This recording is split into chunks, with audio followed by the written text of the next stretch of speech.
The Language of Success. C'est le podcast bilingue atypique présenté par Diana Bouhan, coach d'anglais. À qui s'adresse ce podcast ? À celles et ceux qui ont décidé d'entreprendre dans leur vie professionnelle et dans leur vie personnelle. À celles et ceux qui font de la curiosité et de l'envie d'apprendre des piliers de leur développement personnel. À celles et ceux qui, grâce à l'anglais, souhaitent ouvrir leur champ des possibles et accéder à d'autres façons de voir le monde. Au fil des épisodes, je partage, seul ou accompagné d'invités, les meilleurs conseils pour que l'anglais soit une clé de cette ouverture vers d'autres possibles. Si tu viens de me rejoindre, je te souhaite la bienvenue. Installe-toi, mets-toi à l'aise, j'ai hâte de partager ce moment ensemble.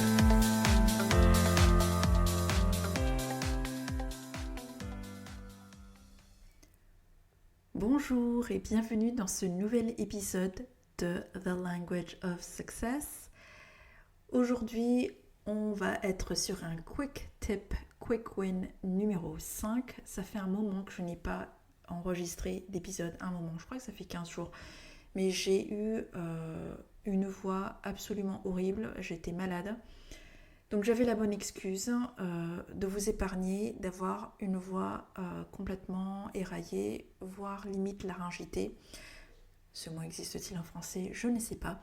Mais en tout cas, voilà, je suis de retour et j'arrive avec un conseil qui est celui autour de comment améliorer sa prononciation en anglais et comment réduire son accent si c'est quelque chose que l'on souhaite pouvoir faire.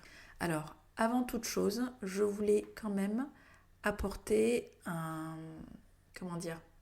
qu'on appelle un disclaimer en anglais, qui est une clause de non-responsabilité. Enfin, j'assume ma responsabilité d'ailleurs là-dessus, j'assume pleinement mon opinion là-dessus. C'est que ton accent, c'est ton identité. Et il n'y a pas de honte à avoir un accent. Ton accent signifie tout simplement que tu es soit bilingue, soit en cours de devenir bilingue et que tu es en train de faire l'effort de communiquer dans une langue qui n'est pas la tienne. Donc, à partir de ce moment-là, avoir un accent, c'est tout à ton honneur et c'est justement une façon de montrer que tu es une personne ouverte vers les autres et qui fait des efforts pour s'ouvrir vers les autres. Certaines personnes peuvent se sentir plus à l'aise pour améliorer leur prononciation parce qu'elles savent que par exemple elles ont des connaissances théoriques, elles sont très calées sur la théorie, qu'elles ont beaucoup de vocabulaire, mais que lorsqu'elles s'expriment, elles ne sont pas forcément compréhensibles. Et du coup, c'est un peu gênant, on sait ce qu'on veut dire, on sait ce qu'on est en train de dire, mais les personnes en face de nous ne nous comprennent pas. Et là, on a envie d'améliorer sa prononciation et plus précisément son intelligibilité. Donc ça c'est une chose.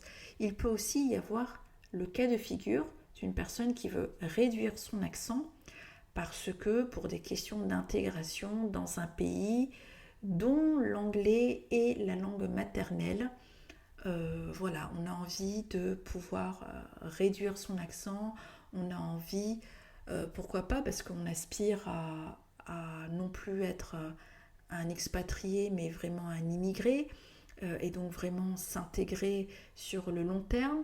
On a envie de faciliter son insertion sociale et professionnelle. Donc, on va vouloir réduire son accent. Et c'est pareil pour cela. On se dit qu'on a envie de mettre toutes ses chances de côté. On n'a pas envie d'être victime de préjudice lorsqu'on cherche à pourvoir un poste dans un pays anglophone sur le long terme. Donc on veut travailler sa prononciation et améliorer, voire réduire son accent. Mais en dehors de cela, et sauf si vraiment c'est un amour particulier d'un accent, pour moi, il n'y a pas d'obligation ou de nécessité de faire disparaître son accent. Surtout si on utilise l'anglais pour un contexte professionnel, qui est d'utiliser l'anglais parce qu'on converse avec des non-natifs depuis son pays d'origine, c'est-à-dire que par exemple si tu es français et que tu parles anglais, tu vis en France mais que tu parles anglais parce que soit tu as des visiteurs anglophones qui viennent dans ton entreprise ou des visiteurs anglophones non natifs, ou que toi-même tu es en voyage encore une fois pour des raisons professionnelles ou personnelles, il n'y a pas de raison pour moi de... Comment dire? Quand je dis de raison légitime dans le sens où c'est absolument indispensable d'adopter un accent natif quel qu'il soit, américain, australien, british, whatever. Il n'y a pas d'impératif. Puisque tu vas être face à un non-natif, toi aussi. Ou tu vas être dans un contexte où de toute façon, même ton client ou ton fournisseur sait que l'anglais est un outil de travail pour toi. Et de travail par rapport au fait que tu vis dans ton pays. Donc tu n'as pas d'obligation de gommer ton accent quand tu vas parler avec des interlocuteurs anglophones. Par contre, oui, il faut effectivement faire un effort sur sa prononciation si on veut pouvoir communiquer efficacement. Donc, j'ai apporté la précision sur ce point-là. Et maintenant, je vais rentrer quand même dans ce qui t'intéresse, qui est comment tu peux donc améliorer ta prononciation et réduire ton accent si c'est ce que tu souhaites.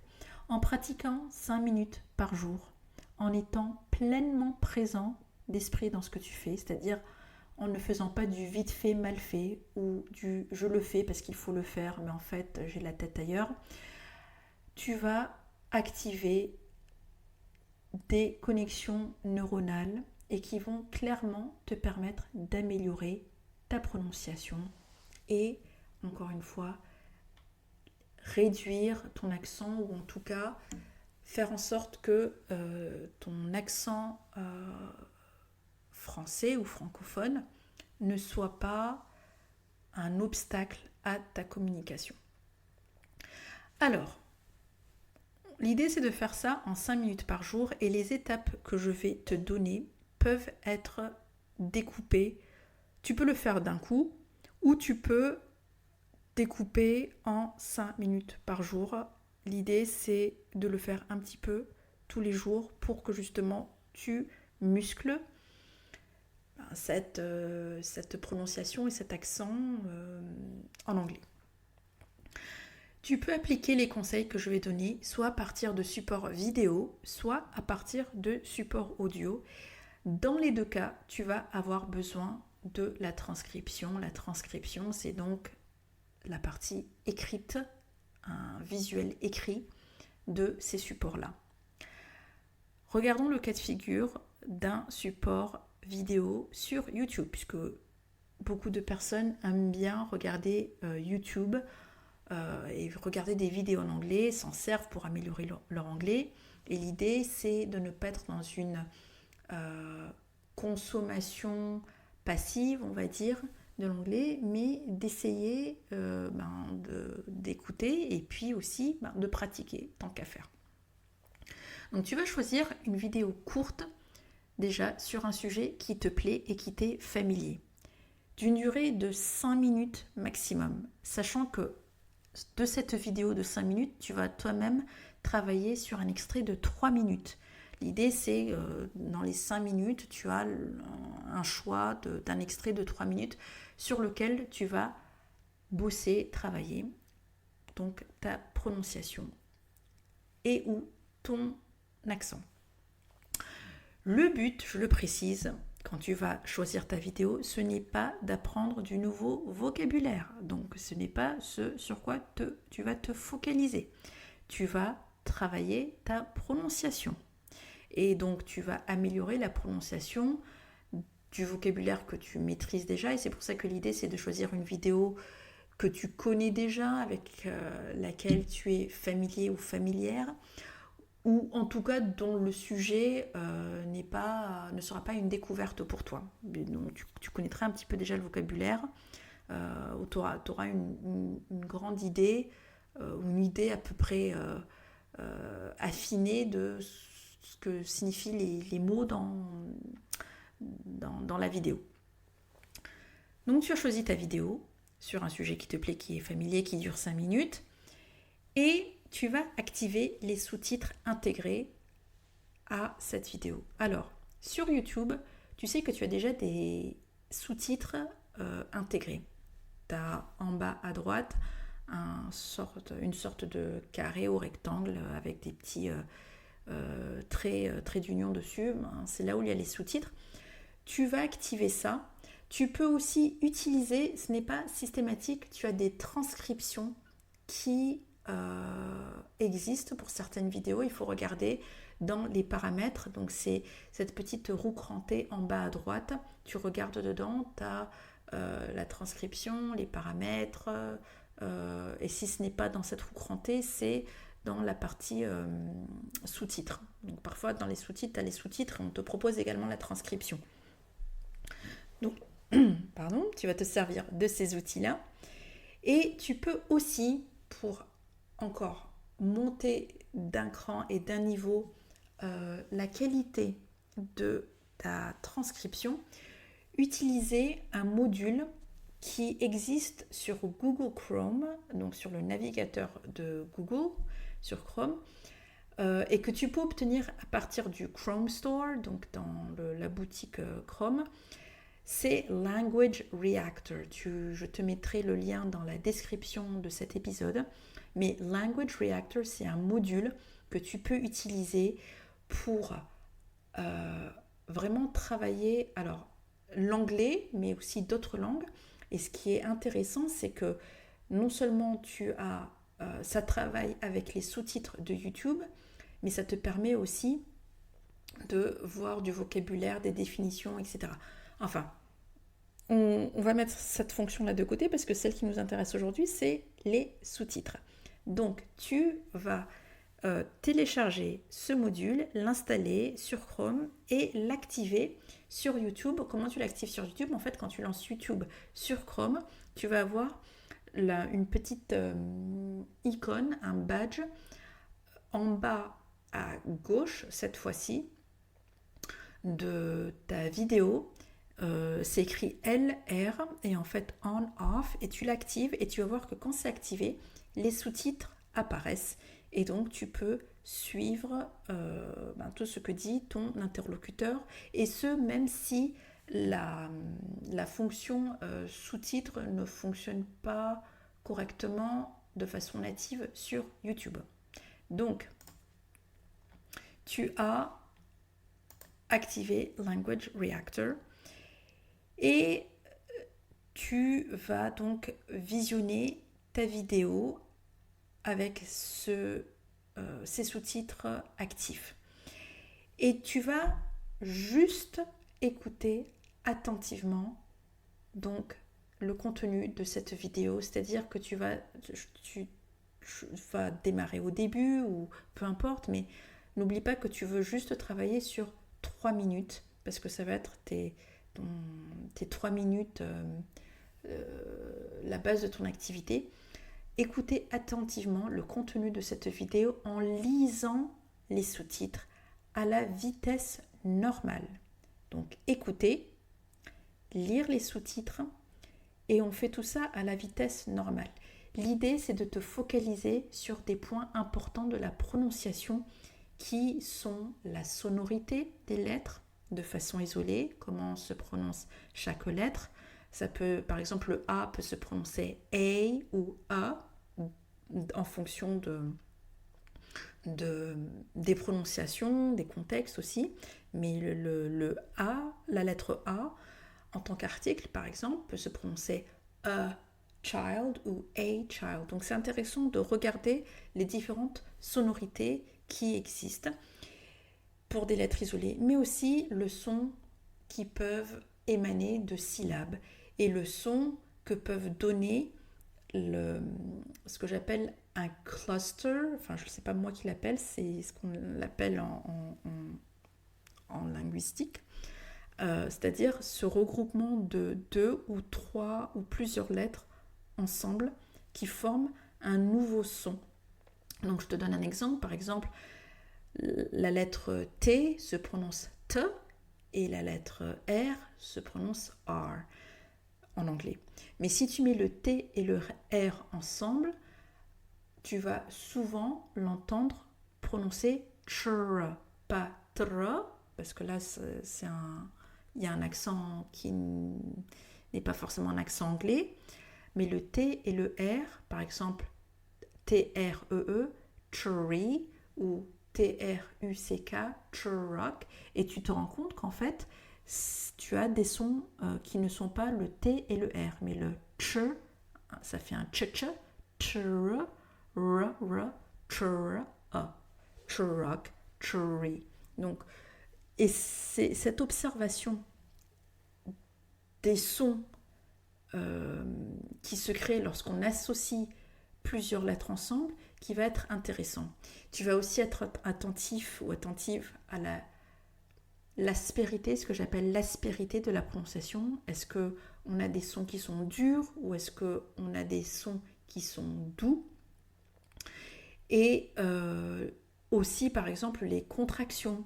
Lorsque on a de l'anglais qui est parlé rapidement, comment les mots sont parfois contractés, comment on peut manger les mots parfois.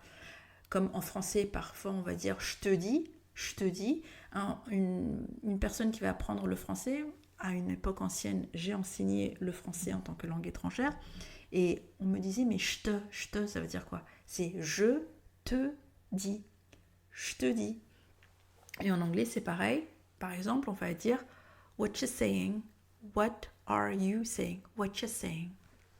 Donc c'est intéressant d'être observateur tant avec les yeux qu'avec les oreilles pour se mettre un petit peu dans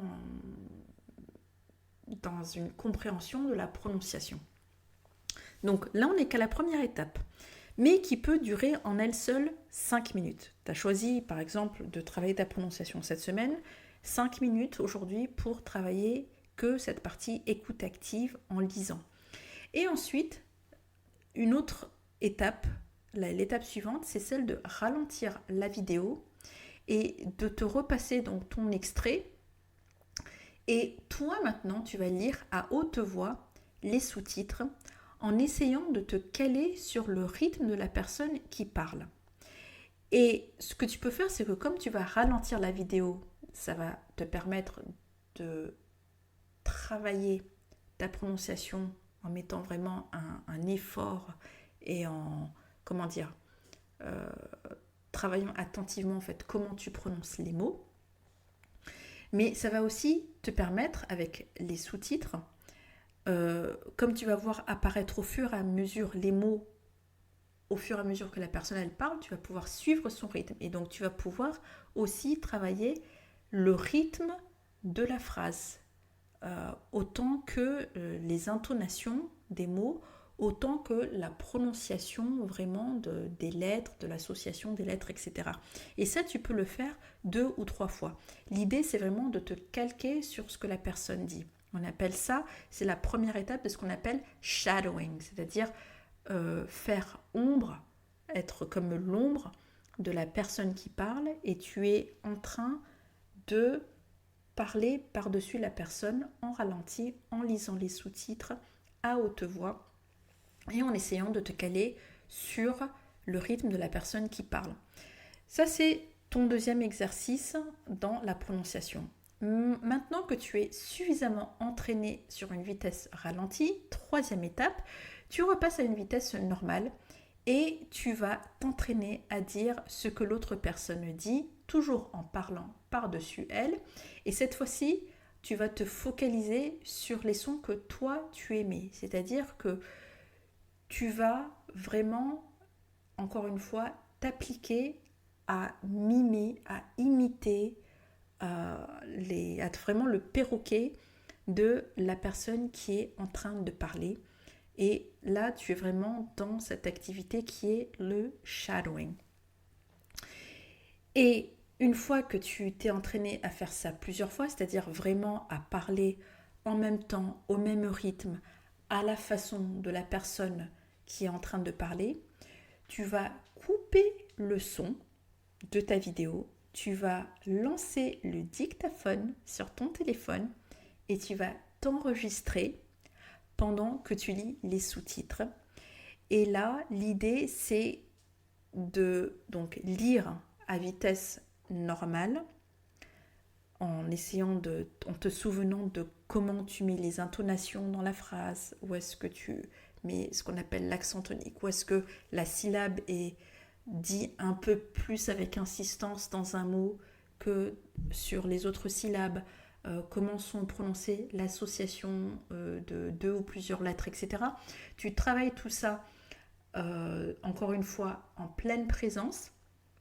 Tu t'enregistres sur un dictaphone, tu as coupé le son de ta vidéo et tu vas te réécouter pour voir si au plus près tu prononces de la même façon que la personne qui dit à l'origine le texte ou qui parle à l'origine dans la vidéo.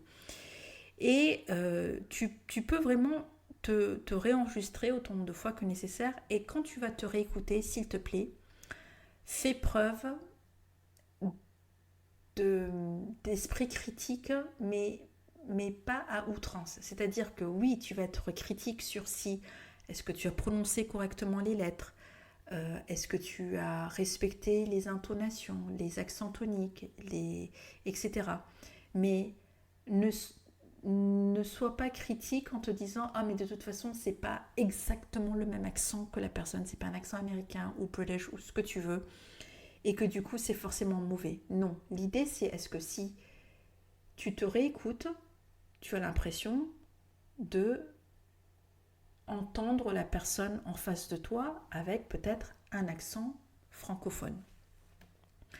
Donc là, tu as déjà de quoi travailler ta prononciation pendant entre 4 et 5 jours, voire si tu le fais plusieurs fois d'affilée, tu peux faire un exercice 2 jours d'affilée, ça peut te tenir une semaine. Donc ça, c'est avec un support vidéo. Tu peux aussi faire la même chose avec un support audio qui a une transcription en anglais. Tu peux faire quasiment la même chose. L'idée, c'est de trouver un support audio qui fournit également la transcription en anglais. Alors, tu peux avoir ça, par exemple, sur des supports un peu pédagogiques comme Vocable. Il y a le magazine Vocable qu'on a écouté, enfin moi en tout cas que j'ai écouté dans mon adolescence, même si je parlais anglais, il n'y avait pas de problème pour moi par rapport à ça, mais j'ai quand même été dans le système français et j'étais quand même obligée de passer par Vocable, même si bon, c'était le support que fournissait la prof, même si j'avais pas trop de difficultés dans la matière. Mais et je dis pas ça pour me vanter, c'est juste factuel. C'est que quand tu étudies l'anglais mais que tu es déjà bilingue, malheureusement on ne te fait pas d'exemption. On ne t'exonère pas. Ouais. T'es pas exempté de passer ton cours d'anglais, même si tu as 19 de moyenne. Donc voilà. Je ferme la parenthèse, mais donc tu peux utiliser Vocable, mais c'est sous abonnement, et il y a aussi un support gratuit qui est VOA English, c'est Voice of America, et ils ont un site internet, et ils ont aussi une application, et je remets encore une fois, je vais remettre les ressources dans la description de l'épisode, mais dans Voice of America, c'est en fait comme comme si tu écoutes un podcast en fait, ou la radio sur ton ordinateur, et tu as le texte en dessous que tu peux suivre, et en tout cas dans la version application, ce qui est chouette, c'est que à chaque fois que la personne parle, le texte, la transcription est surligné pour que tu saches exactement où en est la personne dans son élocution. Tu arrives à vraiment lire au plus près. Donc c'est assez chouette, Voice of America. Et je te mets la ressource dans la description de cet épisode. Donc, quoi qu'il en soit, l'idée, encore une fois, c'est de travailler, encore une fois, les sons de façon individuelle. Ensuite, les sons dans ce que j'appelle un cluster, c'est-à-dire quand tu as les sons individuels, mais une fois qu'on associe des lettres ensemble, on n'a plus le son des lettres, on a des nouveaux sons qui sont créés. Et ensuite, c'est les intonations, les prononciations, les mots qui sont agglomérés, qui sont contractés, etc. C'est de se familiariser avec ça pour que ta prononciation soit en priorité intelligible. En priorité. L'idée n'est pas de chercher à faire des effets de style, I speak in English, non, enfin, je dis pas ça même pour me moquer, ce que je fais là. C'est juste, ça sert à rien de faire l'intéressant. Ce qui est utile, c'est d'être intelligible, compréhensible. Et pour moi, dans l'ordre de priorité, réduire son accent si tu es dans un contexte particulier. Donc, voilà les conseils que je te propose pour améliorer ta prononciation. Tu n'es pas obligé de faire tout ce que j'ai proposé en une seule traite, je te le répète, parce que je ne veux pas te décourager si tu n'arrives pas à tout faire d'un coup. L'idée, c'est toujours de découper en plus petites étapes, en morceler en plus petits morceaux l'activité des morceaux qui sont digestibles, qui sont faciles pour toi à faire et que tu peux faire de façon complètement fun, rigolote, voilà. Et de le prendre comme un jeu et pas comme un enjeu, justement, de se dire si j'y arrive pas, c'est la loose, c'est la mort, non. Donc, voilà, j'espère que tu auras trouvé ce quick tip qui n'est pas si quick. Je ne sais pas combien de temps ça fait que je parle, parce que je n'ai pas mon... Comment on appelle ça ? Je ne vois pas combien de temps que je parle, mais j'espère qu'il t'aura été utile. Et surtout, j'espère que tu le mettras en application. Si tu as réussi à le mettre en application, enfin si tu le mets, c'est pas que si tu as réussi, mais si tu le mets en application, donne-moi des retours, dis-moi ce que ça te fait, ce que ça te donne comme résultat. Tu m'envoies un message sur Instagram, tu m'envoies un message via LinkedIn. Je suis à ton écoute, je suis toujours curieuse de savoir ce que mes conseils donnent auprès des personnes qui veulent bien les suivre. Et on se donne rendez-vous la semaine prochaine pour un nouvel épisode qui ne sera pas un quick tip. Je ne sais pas encore de quoi je vais parler la semaine prochaine, mais ça sera sûrement d'utilité publique pour les personnes qui veulent améliorer leur anglais et qui veulent faire de l'anglais leur atout dans leur vie professionnelle et personnelle. Merci beaucoup pour ton écoute. Merci beaucoup aussi si tu as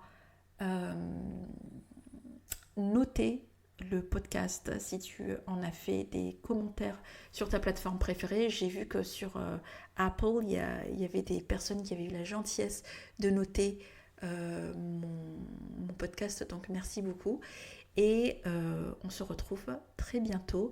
Et n'oublie pas aussi que si tu as des idées de sujets de podcast que tu voudrais que je traite, tu peux aussi m'écrire et tu as une question et je peux y répondre via un épisode du podcast parce que si tu te poses la question, tu n'es probablement pas la seule personne à te poser la question. Donc envoie et puis je réfléchirai comment je peux y répondre de façon structurée sous forme d'un épisode. Merci beaucoup pour ton écoute et je te dis à très bientôt. Tu viens d'écouter The Language of Success, présenté par ta formatrice indépendante dévouée en anglais, Diana. Si le contenu de cet épisode t'a plu, n'hésite pas à le partager. Tu peux aussi montrer ton appréciation en t'abonnant au podcast sur ta plateforme d'écoute préférée et lui mettre 5 étoiles si la plateforme le permet. N'oublie pas que si tu souhaites te former en anglais, tu peux également me retrouver sur mon site web, le lien est en description de l'épisode. On se retrouve la semaine prochaine. D'ici là, à toi qui m'écoutes attentivement, sache que tu as tout mon soutien pour ta réussite en anglais.